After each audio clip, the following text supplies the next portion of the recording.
اگر اللہ کی مخلوق کے لیے نفع کا سبب نہیں ہے تو پھر ہماری زندگی کا کیا فائدہ؟ میں اپنے خاندان میں نفع بخش نہیں ہوں، آپ اپنے خاندان میں نفع بخش نہیں ہیں، آپ اس معاشرت کے لیے خیر کا سبب نہیں ہیں، میں اس معاشرت کے لیے خیر کا سبب نہیں ہوں، اس ملک کے لیے، اس قوم کے لیے، انسانیت کے لیے میں اگر خیر کا سبب نہیں ہوں تو مجھے سوچنا چاہیے کہ میں کہاں کھڑا ہوں، میں اشرف المخلوقات کیسے کہلاؤں گا؟ ایک درخت بھی چھاؤں فراہم کرتا ہے، آکسیجن دیتا ہے، پھل فراہم کرتا ہے، ذوق نظارہ کی تسکین کرتا ہے،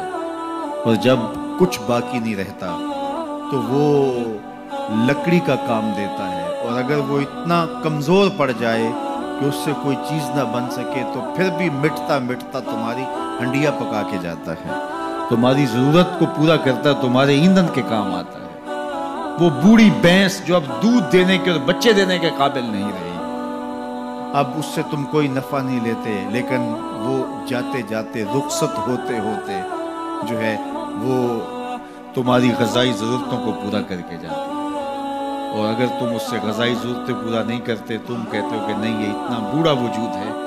تو پھر بھی اس کے چمڑے سے تم جوتے پہن سکتے ہو، تم اور چیزیں جو ہے وہ اس کے چمڑے سے بنا سکتے ہو، وہ اس دنیا سے رخصت ہوتے ہوئے بھی تمہارے لیے نفع بخش بن کے گئے۔ تو اگر ایک جانور اور ایک درخت اور اللہ کی دیگر مخلوقات اپنی رعنائیوں کے دور میں اپنے شباب کے عالم میں نفع بخش ہے تو بڑھاپے کے اندر بھی ان سے نفع حاصل ہو سکتا ہے، اور جس شخص کا نفع جوانی میں بھی نہ ہو، بڑھاپے میں بھی نہ ہو، لڑکپن میں بھی نہ ہو، سن کہولت میں بھی نہ ہو، تو پھر وہ انسان کہلائے گا۔ اولئک کالانعام بل ہم اضل، فرمایا یہ چوپایا ہے بلکہ چوپایوں سے بھی بدتر ہے۔ تو پھر وہ کیسا انسان ہے جو نافع نہیں ہے، جو نفع بخش نہیں؟ خیر الناس من ینفع الناس، لوگوں میں سب سے اچھا شخص کون ہے؟ یہ سوال ہوا، سب سے اچھا شخص کون ہے لوگوں میں؟ تو جواب ارشاد فرمایا جو لوگوں کے لیے نفع بخش ہے، جس کا وجود راحت کا سبب ہے، جس کو دیکھ کے دکھ بھول جائیں، جس کو مل کے زندگی اچھی لگنے لگ جائے، جس کی چھاؤں میں بیٹھیں تو آسودگی ہو، زمانے کی کڑی دھوپ سے بچ جائیں، جس کا وجود رحمت بخش ہو، جو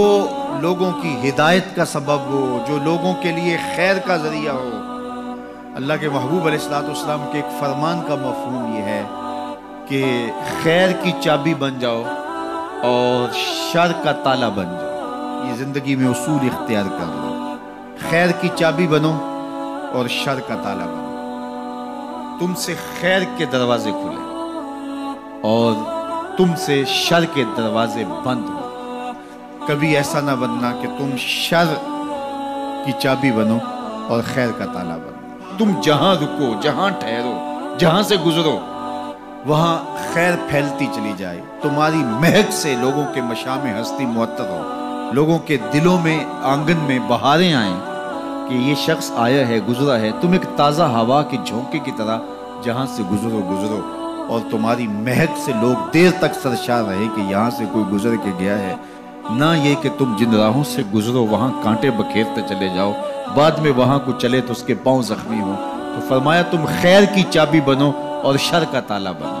ہمیشہ خیر بانٹو، اچھائی بانٹو، بہتری بانٹو، لوگوں کے لیے صلح اور امن کے ضامن بنو، لوگوں کے لیے محبت کو پھیلانے والے بنو، لڑائی، دینگا مشتی، فساد، شر، الجھاؤ، تضاد اور نفرتوں کے بیج اور کانٹے مت بونا، ہمیشہ خیر کی چابی بننا اور شر کا تالا بننا۔ اس لیے بہتر شخص وہ ہے کہ جو لوگوں کے لیے بہتری کی ضمانت بنتا ہے اور اس کے وجود سے لوگ بہتری پاتے ہیں۔ سب سے بڑی انسان کی ضرورت ہدایت ہے۔ سب سے بہتر اور اشرف لوگ انبیاء علیہ السلام ہیں، جن کے وجود سے ہدایت پھوٹی اور لوگ اندھیروں سے، ظلمتوں سے نکل کر ایمان کی روشنیوں میں آئے۔ سب سے بہتر لوگوں کو بانٹنے والا،